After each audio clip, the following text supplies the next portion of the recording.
Hey guys, good morning. So, in the first chapter, which is real numbers, the first thing that we are going to look at is Euclid's division lemma.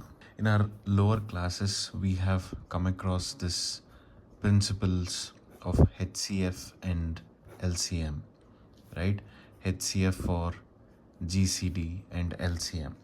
HCF is the highest common factor and GCD is the greatest common divisor. Both of them are the same. And LCM is a least common multiple. And Euclid's division lemma is basically the same thing. Lemma is really something like a theorem, something you use to prove that this is how it works. So that is a lemma. And Euclid's division lemma is basically how you find out HCF of two numbers. So what it exactly says is, if there are two positive integers a and b, okay, then there will definitely be two more integers q and r which satisfy a is equal to bq plus r. Putting all of this aside, let us just find out the HCF of 60 and 100, right? So if you were to find out HCF of 60 and 100, how would you do it? You would divide 100 with 60, right? 60 ones 60, there is a remainder of 40, right? What do? You use this remainder and bring the 60 here, right? 40 ones 40, now there is a remainder of 20. Now you bring in this 40 here, right? Now 22s are 40, there is a remainder of 0. So what does this mean?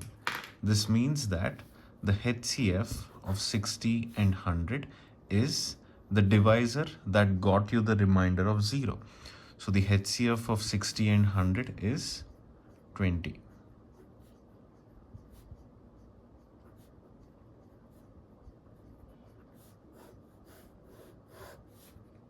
Right?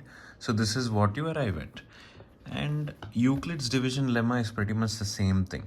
This is just a representation of what this is, right? Now let's say this is 100, right? If A is 100 and B is 60, how would you do it?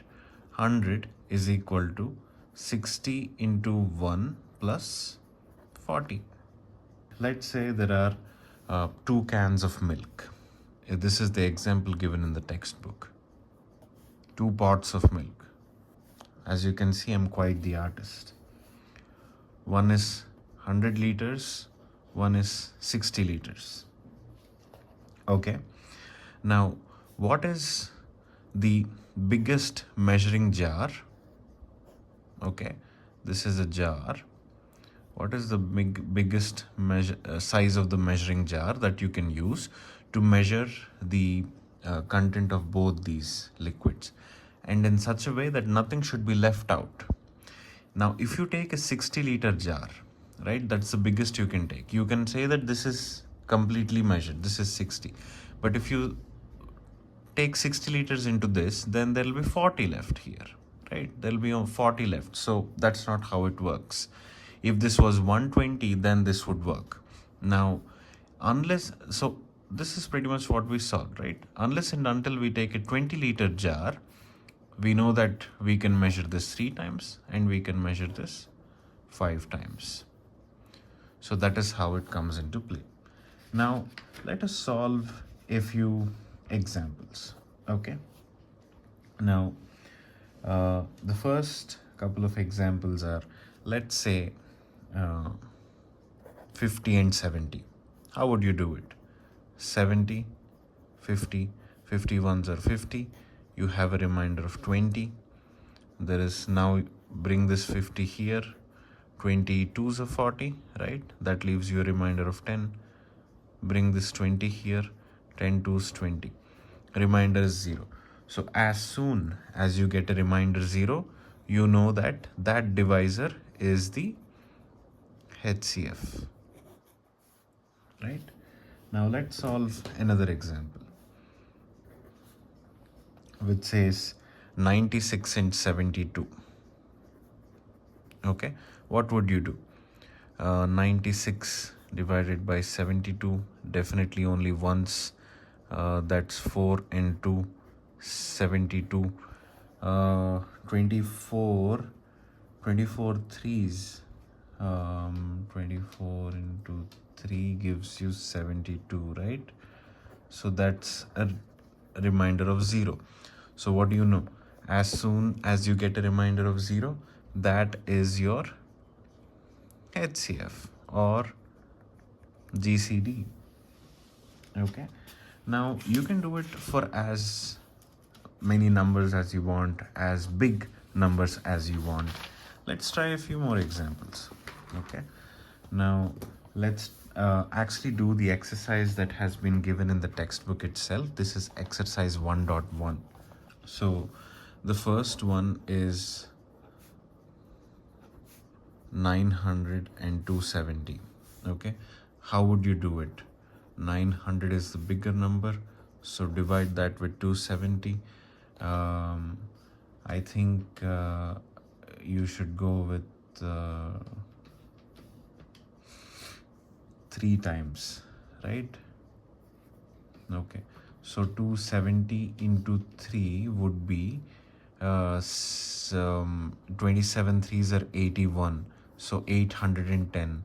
So that is 90 left, right? Now bring in that 270 here. Now this definitely goes in 3 times to get you 270. So that's your remainder of 0, which means the HCF of 900 and 270 is 90, right? Now let's do a second example that's in your textbook. We want to find out the HCF of 196 and 38220. Okay, now 38220 divided by 196. I'm going to use the calculator for this. 38220 divided by 196. So that is 195 times. Oh really? 195 into 196 is exactly 38220. Okay. So what is it? The remainder is already 0. That means the GCD of, or the HCF GCD of 196 and 38220 is 196 itself, right? Now there is a third question in the same point.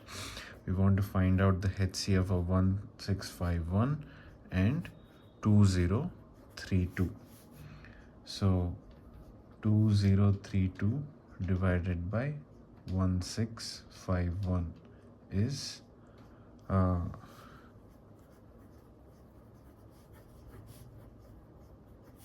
you should go only 165 once, right? 1651. So 032 minus 1651 gives you this is 1, there is 35 left here, and then there is a 3, so that's a 38. 1651, you get it here. Now you want to divide 1651 by 381, which gives, you have to do it 4 times. Okay, 381 into 4 gives you 1524.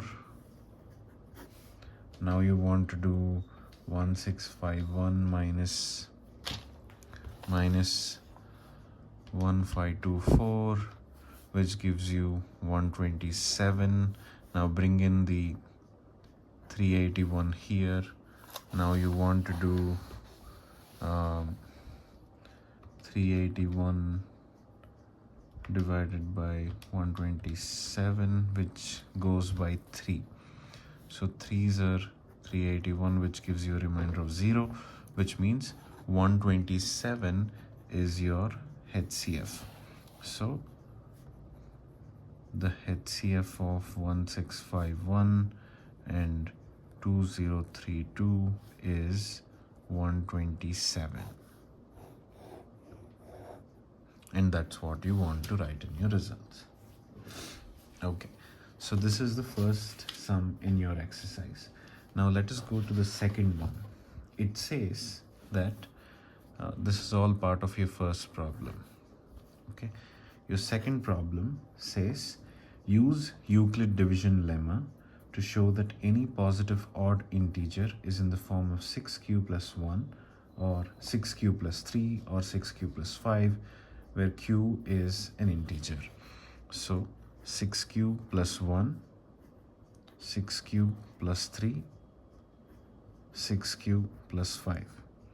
He's saying that any positive odd integer is of this form, right? Where q is an integer. So it doesn't matter what you pick. Every odd integer is of this form. Now, just even before we go into the sum, since he said q is an integer, right? Let's start with 0, okay? We can go negative as well, but let's say 0. Now, if q was 0, this would be 1, this would be 3, and 6q plus 5 would be 5, right? And then if this was 1, right? If this was 1, that would be 7, this would be 9, this would be 11. So it's either any integer that you take, right? Let's say we take 13 is the next integer, right? 13 will fit into this 6q plus 1. Or if we want to take 55, which is also an odd integer, right? Now 55 would fit into 55 would fit into 6, that would be 54. Yeah, this one, right? 55 would also fit into this, right? That would be 6 into 9 plus 1. 54 plus 1 is 55. So doesn't matter what integer. If you want to take 101, right? This is also an odd integer. Now, which one would that fit into? That would fit into 100. Now 15 6 are 90. Okay, so 16 6 would be 96. 96 plus 5 would be 101, right? So it doesn't matter what, regardless of what integer you choose, they would always fit into this. But the point here, they are asking us to use Euclid's division dilemma to find this out, right? We want to use Euclid division lemma in order to find this out, and that's what we're going to do. Now, because we have to use Euclid's division lemma, we have to solve it this way only. Simple. Now, what is he saying? Now, he's saying that show that any positive odd integer is in the form of 6q plus 1, 6q plus 3, 6q plus 5, right? This is what he's saying. Now, we did substitution and we found out. That's a different matter. Now, we know that as per, I can show you the question, right? Use Euclid's division lemma and show that any positive integer is in this form, plus 1, plus 2, plus 5, where q is some integer, right? So that's the exercise sum. Now, we know as per Euclid's lemma, Euclid's division lemma, that A is equal to BQ plus R. This is what we saw first, right? Where R is the remainder when you divide and ultimately it becomes 0. That's how you find out GCD. But this is the lemma, right? Where A and B are two integers, Q and R are two integers.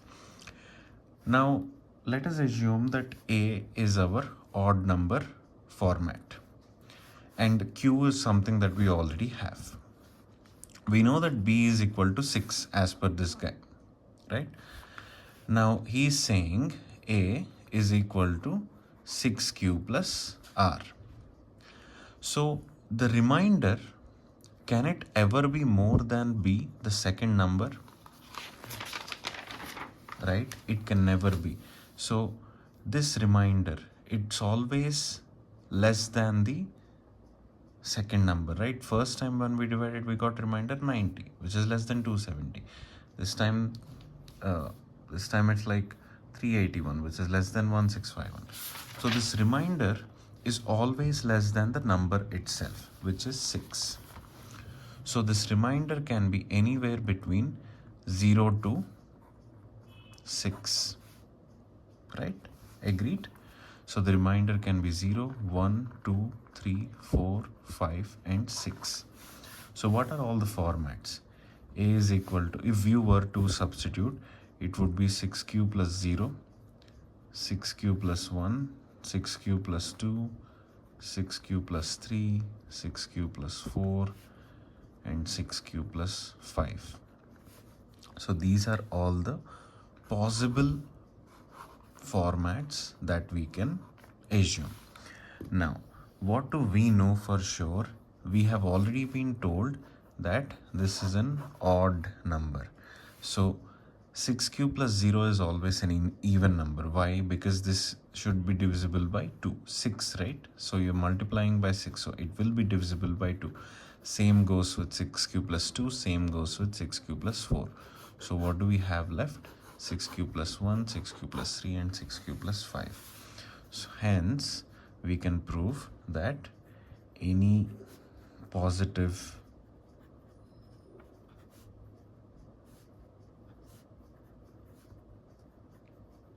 odd integer is of the form